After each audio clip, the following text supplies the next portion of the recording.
Hello everyone, I'm Jose Aliaga, Independence Township trustee. Welcome today's show. For our viewers who don't know me, I am a Spanish teacher.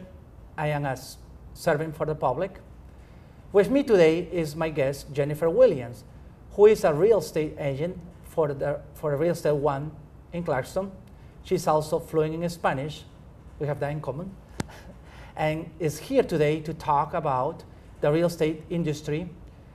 And she's going to teach us and let us know a lot about real estate. And actually, I didn't know, but we're going to learn together today.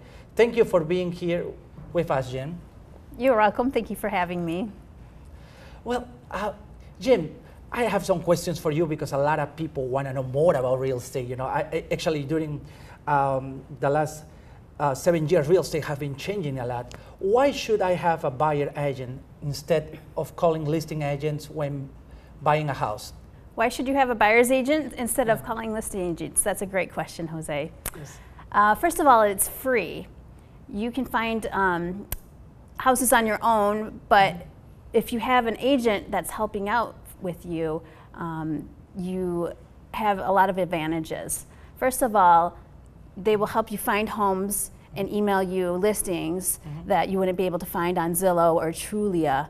Sometimes Zillow and Trulia are not always up to date, and we are emailing you the correct information that's active at the time. Exactly, the correct information. A lot of people get in different problems by trusting websites, unknown people then list properties that are not true or they are not belong to the real owner and things like that. So it's a very important point. Yes. So, and now how you helping, so people have, you believe that it's important to contact you to be able to reach the right information, right? Correct. We have more knowledge about the market, and we also know how houses are priced in the area. And so we have that professional negotiation touch as well. We have connections such as lenders, being able to find out more about loans for you, and contacting inspectors. We have... No, this is a very important thing that I hear. Inspectors, for example, the people inspect the house, and it is important to get the right inspector, right? Because, you know, some people here having trouble to find a good inspector, and so... Right, I mean, inspectors, they are also professional and have their job, so, you know, we can just give you a connection and get you a good rate. Oh, which is important, yes. I always hear people having, oh, the inspector wasn't that good, and I buy this house, and the house has so much problems, and the inspector wasn't good for me. And it's good to having, recommend someone that is good, you know? Yes. So, okay, why should I list with an agent instead of going for sell by owner? Why should you list with an agent instead of for sale by owner? First of all, we reach more of an audience. When you are for sale by owner, you might have the sign out in your front yard, you might list it on a website, but you're not reaching as many people as we as an agent would reach, because not only do we reach those websites, but we reach all the agent websites, all of we broadcast it all out on Zillow, Trulia, tons of websites. And we also have the connections inside of our own office. So you're reaching a lot more people that would be interested in buying your house. Also, we know how to price the house. If you're just a for sale by owner, you might not know how much your house is worth, but we are able to pull comparable houses in the area and find out, well, how much is my house worth? And we can price them out and give you the correct price. And when it's priced right, it'll sell faster too. Right, because some people that don't have this information that you will provide, they don't know what is the right price for the property. And sometimes because they don't know how much is the property around, they try to sell it for as much they can get, but sometimes it's not reality to be able to sell it quick. Right, and we also have, you know, the negotiation between agents instead of negotiating between the buyer and seller. So it keeps it more friendly. You don't have to worry about, you know, getting into a debate with the other person. Well, I think you should leave this behind in your house, or you just go through your agent, and your agent handles everything and does it in a nice way that keeps everything friendly. Yeah. Which is important and good that some people don't realize. Some people say, I'm going to sell my house by myself. But they don't know they have to follow some regulations, state law, and then if the buyer want to buy with mortgage, there's other things that implicate that sale. So people don't know that. Yeah, and many buyers also are not legal agents, and they don't know how to write up contracts. And that's one thing that if you have an agent, they have those contracts already written up, and they can handle all that legal stuff for you. Of course, they will avoid a lot of problems, so others that can happen afterwards. I have another question, and I have. What loans should I be aware of? What loans should you be aware of? That's a great question, Jose. Actually, there are several types of loans, and the most common ones are FHA loans and conventional loans.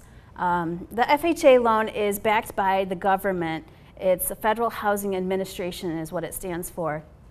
And the advantage of this is that you can put 3.5% down, and this helps you be able to get through the down payment. And then the only disadvantage with this is that you might have a higher pre-mortgage insurance rate on your loan. A conventional loan, in order to avoid that pre-mortgage insurance, you're going to need to put 20% down. And that loan is not backed by the government, and so that is another type of loan. Oh, that's a private loan with the banks?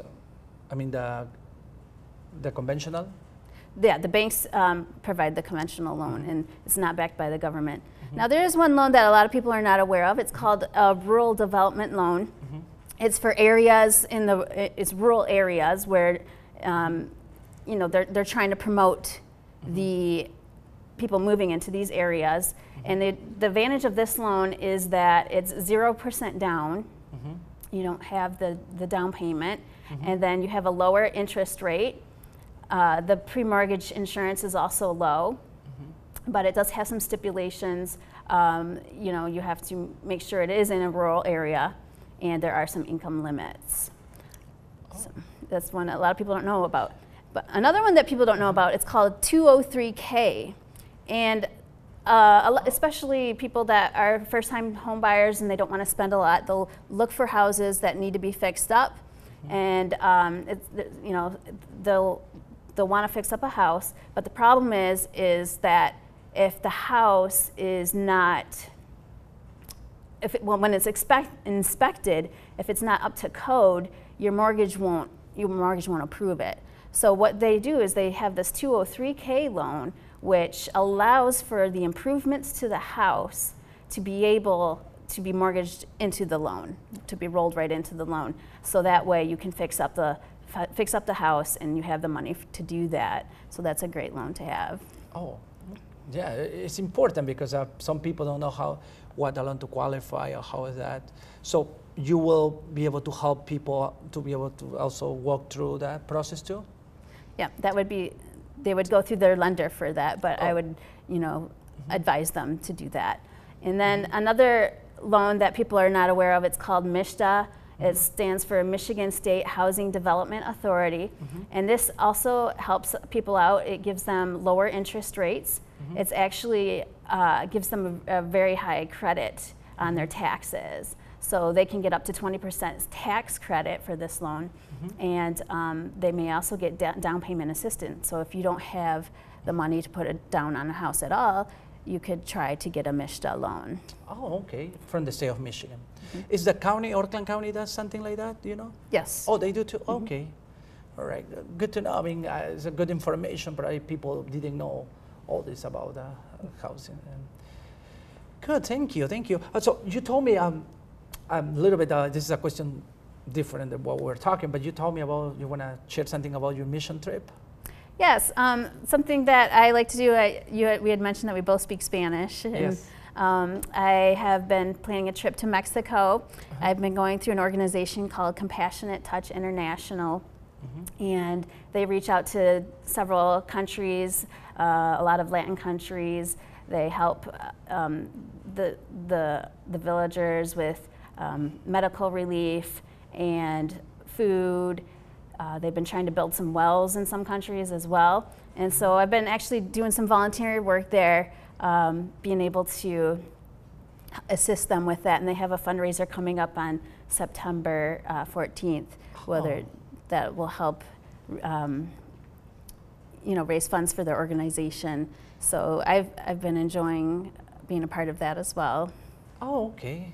What organization you say? It's called Compassionate Touch International. It's ctinternational.com or .org. I can't remember. You're doing a lot. Wow, you're doing a lot. Yes, I personally feel good going to those trips and helping people, and helping unprivileged kids, or helping people, to help them to improve their life. It's always my life, and even I doing it in the township. Be elected and always try to help the communities. It's always in my heart. We have a lot of good things in common, Jennifer. Yes. Jennifer, back to the, because I want to forget this, back to, probably some people wonder how they can contact you to be able, to hire you, or you can be able to help people for the real estate. If you mentioned you have an email or something people can? Sure. If you would like to email me, it's Jen, Jen, @realestate1.com. If you have any further questions about what I talked about, I'd be happy to help you out. Okay. Well, thank you so much. You have any, you already did the final words. Thank you for being here. I enjoy a lot. I learned a lot today, and that, well, thank you everyone for today, and have a blessed day. Bye-bye. Bye-bye. Thank you for having me. Absolutely.